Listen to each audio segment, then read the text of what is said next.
Hello good morning મારા ભાઈ બહેનો. આજે અમે થોડાક દાડા પહેલાં ટ્રેક્ટર લીધું હતું સેકન્ડ હેન્ડમાં, જ્યાં આગળ અમે ટ્રકને અમારી સર્વિસ કરવા જતા હતા ત્યાં આગળથી અમે સેકન્ડ હેન્ડ ટ્રેક્ટર લીધું હતું. તમે લોકો એમ સોચતા હશે કે હું અહીં ગઈ કેમ કે ભાઈ અમે લોકોએ ઘર શિફ્ટિંગ કર્યું હતું એટલે અમે થોડાક દાડાથી વિડીયો નહોતા બની શકતા.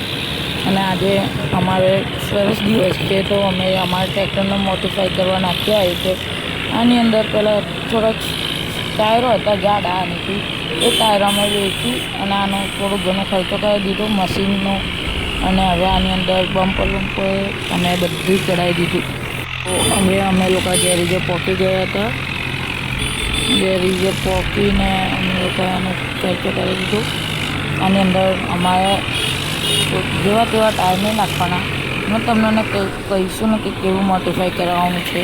તો પહેલાં તો અમે લોકો નીકળી ગયા અમારા ટ્રકની ઓફિસે, કારણ કે હું ઘણા દિવસથી ત્યાં આગળ ગયો નહોતો. ભાઈ મોટો મારો ટ્રક લઈને નીકળી ગયો અને ભાઈ અમારો ટ્રક અંદર જતું જ નહોતું તો અમે લોકોએ ધીમે ધીમે જવા દીધું.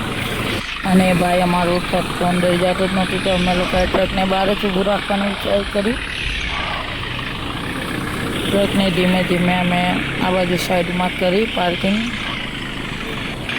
કરીને પછી હું ટ્રકમાંથી ઉતરીને હું તો નીકળી ગયો અંદર ઓફિસ તરફ હું તો આવી ગયો. ને જેમ તો ફટાફટ ભાગી, કેમ કે અમારું ટ્રકનું શેર બગડી ગયો છે એટલે એ ચાલુ જ બહાર પડી રહ્યું છે. અને અમે હવે કામ મારું પતાવી શેઠની જોડે અને પછી હું તો નીકળી ગયો.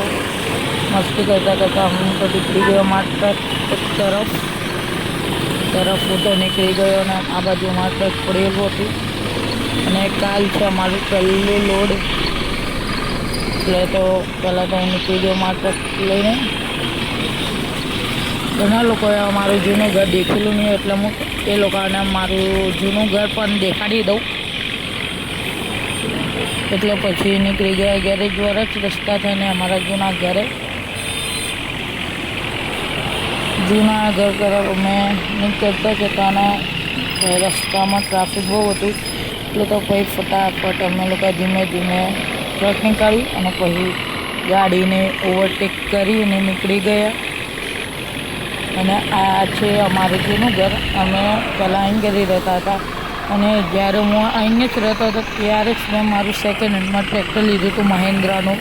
કે હવે અત્યારે મારું નવું ઘર પણ આ ઘરથી કાંઈ બહુ દૂર તો નથી, થોડુંક જ દૂર છે, એ તમને બતાવી દઉં. અને અહીં ઘરે છે મારું નવું ઘર. આ જે બિલ્ડિંગ દેખાય એમાં છે મારું નવું ઘર. ત્યારે હું તો આવી ગયો ગેટ તરફ અને ટ્રક જરૂર નખાવી. અને હવે કાલ સવારે ગાડીને સાફ બાફ કરીને હું તો જવાનું છું લોડ લઈને.